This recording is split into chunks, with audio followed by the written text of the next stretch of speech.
نبی صلی اللہ علیہ وسلم نے فرمایا. یہ بھی اللہ کی رحمت کے حوالے سے ایک حدیث ہے کہ اللہ رب العزت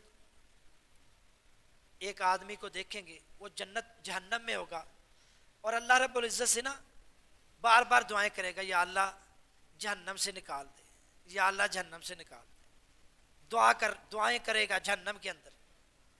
وہ مشرک نہیں ہوگا اور گناہ اس نے کیے ہوں گے, یا اللہ مجھے جہنم سے نکال کر نا جہنم کے دروازے پر ہی بٹھا دے. اللہ کہے گا ٹھیک ہے بھائی, میرے ساتھ وعدہ کر کہ میں تجھے جہنم سے نکال دیتا ہوں, باہر بٹھا دیتا ہوں, اور کچھ نہیں مانگنا. کہے گا یا اللہ میں تیرے سے وعدہ کرتا ہوں, تیری عزت کی قسم میں اس کے علاوہ تو اس سے کچھ بھی نہیں مانگوں گا. اللہ اسے جہنم سے نکال دیں گے, باہر نکال دیں. جب جہنم سے باہر نکلے گا نا تو اسے ایک درخت نظر آئے گا, بڑا خوبصورت بہترین پھل, اس کا سایہ. تو ڈرتے ڈرتے پھر کہہ دے گا یا اللہ جہنم سے تو نے باہر نکال ہی دیا ہے, اس درخت کے نیچے بٹھا دے, تیرا کیا جائے گا. اللہ کہے گا تو نے ابھی میرے سے وعدہ کیا تھا کہ میں اور کچھ نہیں مانگوں گا, اور تجھے جہنم سے نکال دیا ہے. وعدہ کر کے تم کہتے تھے کہ میں اس کے علاوہ کچھ نہیں مانگوں گا, لا اسألک غیرہ, اس کے علاوہ میں کچھ نہیں مانگوں گا.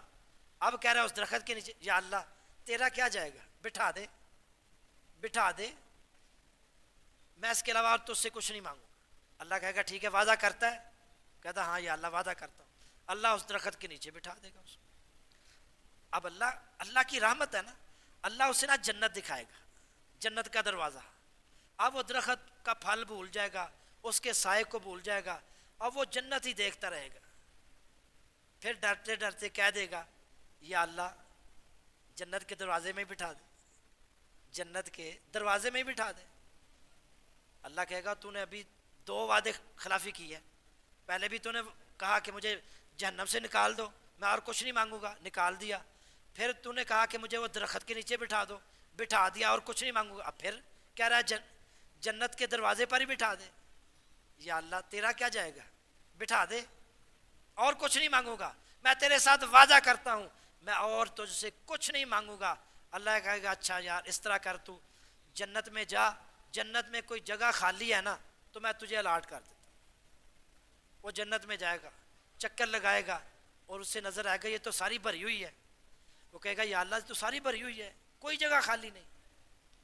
اللہ کہے گا اچھا جو تیری خواہش ہے نا مانگو, کیا مانگتے ہو. وہ کہنے لگا یہ چاہیے, یہ محل چاہیے, یہ جو ہے نا وہ درخت چاہیے, یہ چاہیے, یہ چاہیے, یہ چاہیے. اپنی جتنی بھی خواہشات ہیں وہ اللہ کے حضور رکھ دے گا. اللہ کہے گا اور مانگ, کہے گا یا اللہ بس اور مجھے کوئی یاد ہی نہیں ہے. اللہ کہے گا یہ بھی مانگ لے, اللہ خود بتائے گا یہ بھی مانگ لے. کہے گا یہ بھی دے دے. اللہ کہے گا یہ بھی مانگ لے. وہ کہے گا یا اللہ یہ بھی دے دے. اللہ کہے گا یہ بھی مانگ لے, وہ بھی مانگنا شروع کر دے گا. اللہ کہے گا اور, کہے گا بس یا اللہ بس اس کے علاوہ اور مجھے کچھ نہیں چاہیے. اللہ فرمائے گا اور جتنا تو نے مجھ سے مانگا ہے, جتنی خواہشات کا اظہار کیا ہے, وہ سب کچھ میں نے تجھے دے دیا, بلکہ اس سے 10 گنا تجھے عطا فرما دیا. یہ اللہ کی رحمت. وہ اتنا رحیم و کریم, وہ بار بار ہمیں کہہ رہا ہے اور مجھ سے معافی مانگ لو, اور سچے دل سے آ کر ایک بار مجھ سے آ کر معافی مانگ لو, میں تمہارے گناہ معاف کر دوں گا. پھر انسان اتنا بدبخت ہے, پھر بھی نہیں اس کی طرف آتا, اس کی طرف رخ ہی نہیں کرتا,